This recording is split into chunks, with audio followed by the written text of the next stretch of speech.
सरकारी कर्मचारियों के लिए नई पेंशन स्कीम का ऐलान कर दिया गया है। सरकारी कर्मचारियों के पास ऑप्शन होगा कि वो पुरानी स्कीम एनपीएस में ही रहें या फिर नई scheme unified pension scheme UPS को चुनें। नई पेंशन स्कीम में ऐसे कई फायदे हैं जो कर्मचारियों की लाइफ रिटायरमेंट के बाद आसान बना सकते हैं। मसलन 25 साल नौकरी के बाद बेसिक सैलरी की 50% पेंशन, 10 साल नौकरी के बाद 10,000 रुपए पेंशन जैसे प्रावधान है। ऐसे में प्राइवेट सेक्टर्स की भी उम्मीद जगी है कि उन्हें भी इस स्कीम का फायदा मिलेगा। हालांकि अभी केंद्र सरकार ने योजना और प्राइवेट सेक्टर के कर्मचारियों को लेकर कुछ नहीं कहा है, लेकिन आगे चलकर निजी सेक्टर को इसमें शामिल किया जा सकता है। जानकारी के लिए बता दें कि नेशनल पेंशन स्कीम को साल 2004 में लागू किया गया था। उस समय भी ये स्कीम यूपीएस की तरह सिर्फ सरकारी कर्मचारियों के लिए ही थी, मगर कुछ साल बाद 2009 में निजी सेक्टर को भी इसमें शामिल कर दिया गया। ये सुपरहिट साबित हुआ। साल दर साल इसमें बढ़ोतरी होती चली गई। हर साल इसमें 28% से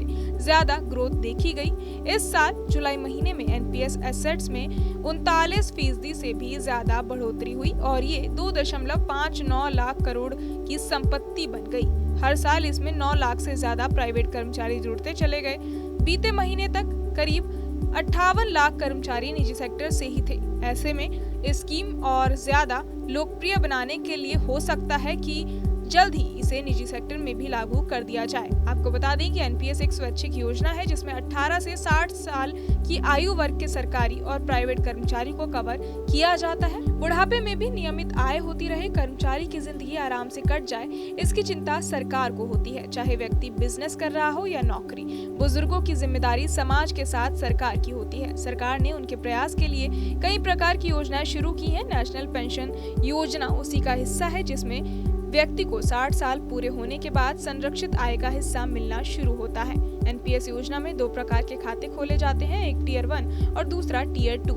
1 में कर्मचारी 60 वर्ष की आयु तक पैसा नहीं निकालते हैं, जिसके बाद शेष जिंदगी के लिए उनको पेंशन प्रदान की जाती है। 2 एक स्वैच्छिक बचत खाता है जिसमें कर्मचारी जब चाहे पैसा निकाल सकता है, लेकिन ये खाता खोलने से पहले टियर 1 का सक्रिय खाता होना जरूरी होता है। प्रक्रिया पूरी होने के बाद कर्मचारी को लाभ लेने के लिए सीआरए की ओर खोले गए सेवानिवृत्ति खाता संख्या के बारे में सूचित किया जाता है।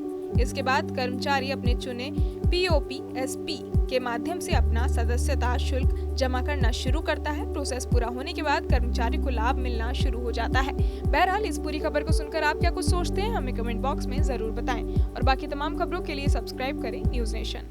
न्यूज नेशन अब व्हाट्सएप पर खबरों की ताजा अपडेट के लिए न्यूज नेशन के इस क्यूआर कोड को स्कैन करें।